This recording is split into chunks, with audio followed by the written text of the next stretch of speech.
Știți oamenii ăia care glumesc mereu despre cât de singuri sunt și postează tot felul de chestii pe Insta Story și fac glumițe și chestii de genul ăsta, dar când există posibilitatea să meargă la un date și când cineva îi întreabă dacă vor să iasă în oraș, spun nu pentru că le e lene sau pentru că au anxietate sau o combinație de amândouă. Da, ei bine, eu fac parte din categoria asta de oameni și pentru că se apropie Valentine's Day și dragobetele și probabil, ca de obicei, nu o să am niciun date, m-am gândit să fac un video cu outfit-uri pentru toate întâlnirile la care nu am fost.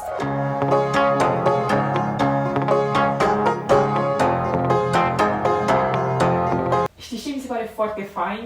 Ideea de a merge la un first date, la un escape room. Mi se pare un mod super bun de a-ți da seama de personalitatea persoanei cu care ai ieșit sau poate că este genul de date la care aș merge pentru că sunt o persoană extrem de competitivă și persoana cu care mă întâlnesc ar trebui să știe asta și să afle cât mai repede. Vreau ceva destul de confortabil, ceva în care să mă pot mișca, să mă pot băga pe sub mese și să găsesc codurile secrete sau orice e nevoie. Și pentru că escape room-urile sunt fan, am zis să merg pe un vibe distractiv și am încercat să le dau asta prin combinarea două pattern-uri diferite, dungile sus și carourile jos. De obicei, escape room-urile implică un oarecare nivel de mișcare și atunci am zis să-mi iau niște încălțăminte mai sportive, dar pentru că nu implică un nivel atât de ridicat de mișcare, adică nu am fost niciodată până acum într-un escape room în care trebuie să mă cațăr efectiv pe pereți, mi-am permis să-mi iau platforme ca să le arăt tuturor cine este șefa și eventual, dacă trebuie să sparg vreo ușă, să am cu ce. Am zis ce aș purta la o cină romantică, la un restaurant din ăla unde te duci și te aduce mâncarea și nu știi exact ce e, adică te uiți la ea și are o formă cunoscută sau un miros cunoscut, dar apoi gustul îți dă de înțeles că nu este carne, e de fapt o legumă sau invers, că nu e legumă, e de fapt carne. Da, mi se pare foarte greu să dai greș cu o rochie și eu am asociat-o pe a mea la niște Mary Janes negri, simpli și un colier cu perle. False, evident, la fel ca personalitatea pe care o afișez la primul date, pentru că încă nu-mi dau seama dacă sunt față în față cu un criminal sau nu, așa că trebuie să păstrez un pic misterul și distanța. Și gentuța mea roșie pe care am luat-o dintr-un SH și care cred că a fost cea mai bună investiție a anului, chiar dacă anul abia a început. Pe lângă forma asta super drăguță și culoarea roșie care strigă Valentine's Day sau, mă rog, strigă întâlnire romantică, îmi place foarte mult și modelul cu trandafiri rochii, care adaugă acel extra vibe romantic și care este super cute. Dacă mă vedeți singură la masă într-un restaurant purtând rochia asta, probabil că sunt la un date cu mine însă, ceea ce este perfectly fine și lucrul pe care vreau să fac mai des anul ăsta, pentru că să ieși la date-uri cu tine și să petreci timp singură chiar este super important. Știți că este studiul ăla care spune că dacă mergi la o întâlnire care implică adrenalină, atunci atracția dintre cele două persoane o să fie mai mare? Ei bine, ăsta ar fi outfit-ul meu dacă îmi face ceva de genul ăsta, dacă merge la cățărat sau dacă merge la karting. Bine, nu știu dacă pentru cățărat pantalonii ăștia sunt cei mai indicați, dar pentru karting cred că ar fi ok, sau pentru orice care implică mai multă mișcare.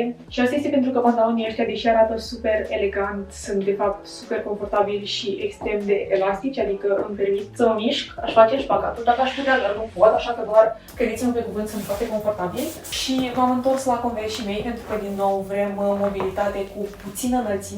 Mi-am pus niște mănuși fără degete pentru că cine știe, poate chiar mergem la cățărat. Bine, nu cred că mănușile astea sunt potrivite pentru cățărat, dar să dau impresia că oarecum știu ce fac sau că sunt pregătită, sunt pusă pe treabă. Asta și arată cool, pur și simplu mi se pare că roșu și negru împreună sunt o combinație foarte badass. Iar în partea de sus mi-am pus un maieu care se asortează cu pantalonii, pentru că dacă nu v-ați prins până acum, îmi place foarte mult să-mi asortez hainele între ele și am ales un maieu pentru că, din nou, mobilitate. O să ignorăm faptul că pantalonii ăștia sunt un pic mai lungi decât ar trebui să fie, sau mă rog, că eu sunt prea scundă și că s-ar putea să mă împiedic în ei dacă ar trebui să alerg sau ceva de genul ăsta și doar o să ne gândim la faptul că arată foarte drăguț. Ok, ăsta este genul de outfit pe care l-aș purta la o întâlnire în parc sau la un picnic. Îmi place foarte mult cum culoarea bluzii se asortează cu detaliile de pe fustă și mi se pare că Converse și tote bag-urile au un aer foarte lejer și comod, confortabil. Partea bună la fusta asta este că este o fustă destul de flexibilă și că pot purta un picior dacă e nevoie, adică sunt pregătită pentru orice. Eventual, dacă ne plimbăm într-un parc în care sunt copaci și trebuie să mă cațăr, pot să-mi pun niște pantaloni scurți pe dedesubt și pot să fac și chestia asta. Și tenisii ăștia nu au o platformă foarte înaltă, ceea ce este perfect pentru că dacă aș merge într-un parc în care terenul nu e foarte nivelat și m-aș împiedica, nu cred că este exact genul de impresie pe care vreau să o fac la o primă întâlnire. Plus că dacă mă aștept să mergem la un picnic sau dacă mă aștept să mergem undeva unde este mâncare și nu este mâncare, tot becul ăsta îmi permite să-mi ascund câteva snacks-uri înăuntru și să ronțăi când nu se vede nimeni la mine. O chestie care îmi place foarte mult la outfit-ul ăsta este că doar schimbând câteva detalii pot să-l transform dintr-o ținută de zi în una de noapte. O să facem 3 schimbări. În primul rând, deja suntem un pic mai elegante. Apoi o să înlocuiesc lanțul ăsta argintiu cu unul de perle. Și acum Converse ăștia arată un pic cam ne la locul lor. Ok, asta e opțiunea 1, asta e opțiunea 2. Sincer, mi se pare că opțiunea 1 mă face un pic să arăt ca o mamă care se duce la o întâlnire cu profesorii de la școala copilului ei și nu știu dacă ăsta este genul de vibe pe care aș vrea să-l dau la o primă întâlnire, așa că o să mergem cu opțiunea numărul 2. Și asta este a doua variantă a primului look. Dacă, de exemplu, am merge la o premieră de film, aș purta asta. Poate deschiderea unei galerii de artă. Anyway.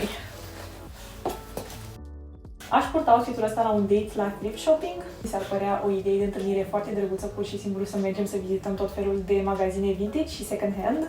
De obicei, când merg în magazine second hand, îmi place să port o ținută cât de cât lejeră, pentru că e mult de căutat și implică un oarecare efort fizic, așa că vreau să mă simt confortabil. Și ținuta asta mi se pare că e combinația perfectă între confortabil și drăguț, pentru că până la urmă suntem la o întâlnire, teoretic. Aș fi putut să merg cu un plover simplu, dar mi-a plăcut foarte mult ploverul ăsta grafic și mi se pare că it adds a little bit of spice, pentru că unul simplu alb nu ar fi transmis cât de fun și outgoing și cool sunt și toată lumea trebuie să știe asta.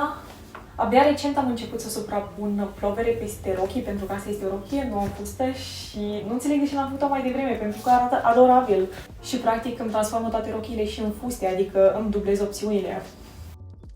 Sunt îmbrăcată pentru o întâlnire la care mergem să facem voluntariat la un adăpost de câini. Yep. Mi-am pus un plover mișiniu de la SH pe care prefer să îl bag puțin în pantalon ca să îmi accentuez silueta, care nu prea există, dar oricum arată mai bine decât dacă l-aș lăsa așa.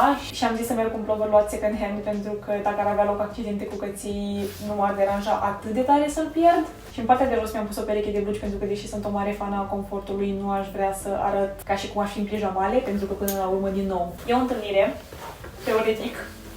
O întâlnire imaginară, dar e o întâlnire anyway. Gentuța asta încăpătoare aș băga snacks-uri dacă aș avea voie să aduc și mi-am pus Dr. Martin și mei Trusty, pentru că de obicei la patoc este ceva mizerie și e noroi și nu cred că există încălțăminte mai bună pentru chestia asta decât bocancii mei. Și pentru că tocul mi se părea un pic prea basic, am adăugat și niște bijuterii care să atragă atenția și să completeze tot look-ul.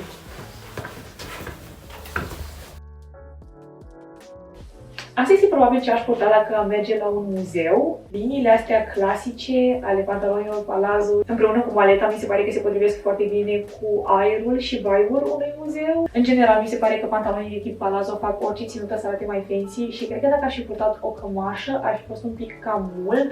De asta am mers un plover tip maletă, ca să fie totuși un pic mai casual. Și am adăugat la toată treaba asta o gentuță mică vintage în care nu încap snacks-uri, din păcate, dar e ok pentru că în muzee nu prea ai voie cu mâncare, deci... Și păscuța asta, care chiar dacă are o nuanță diferită de cea a pantalonilor, pentru că e tot făcută din material variat, mi se pare că unifică totul. Am gândit-o pe asta.